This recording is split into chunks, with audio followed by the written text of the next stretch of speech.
গত বছরের ডিসেম্বরে এনবিআর এর অধীনে আয়কর গোয়েন্দা ও তদন্ত ইউনিট আনুষ্ঠানিকভাবে যাত্রা শুরু করে। প্রতিষ্ঠানের লক্ষ্য ছিল আয়কর ফাঁকির বিরুদ্ধে গোয়েন্দা তৎপরতা চালিয়ে রাজস্ব ঘাটতি কমানো এবং কর সংস্কৃতির বিকাশে ভূমিকা রাখা।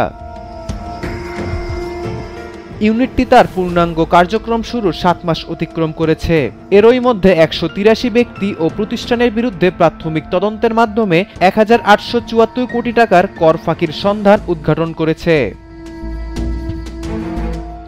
এনবিআর এর এক বিজ্ঞপ্তিতে বলা হয়, কর ফাঁকির প্রমাণ পাওয়ার পর এরই মধ্যে 63 ব্যক্তি ও 231টি প্রতিষ্ঠানে চালানের মাধ্যমে 117 কোটি 43 লাখ টাকা সরকারের কোষাগারে জমা দিয়েছে এবং সুনির্দিষ্ট তথ্যের ভিত্তিতে শতাধিক ব্যক্তি ও প্রতিষ্ঠানের ব্যাংক হিসাব জব্দ করা হয়েছে।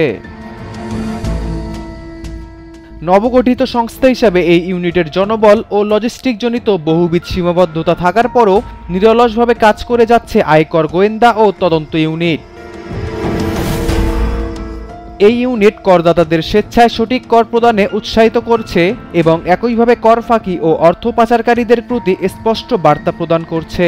যে কোনো ধরনের কর ফাঁকি ও বেনামি সম্পদ অর্জনের বিরুদ্ধে সংশ্লিষ্ট আইন অনুযায়ী যথাযথ ব্যবস্থা নিতে আয়কর গোয়েন্দা ও তদন্ত ইউনিট বদ্ধপরিকর।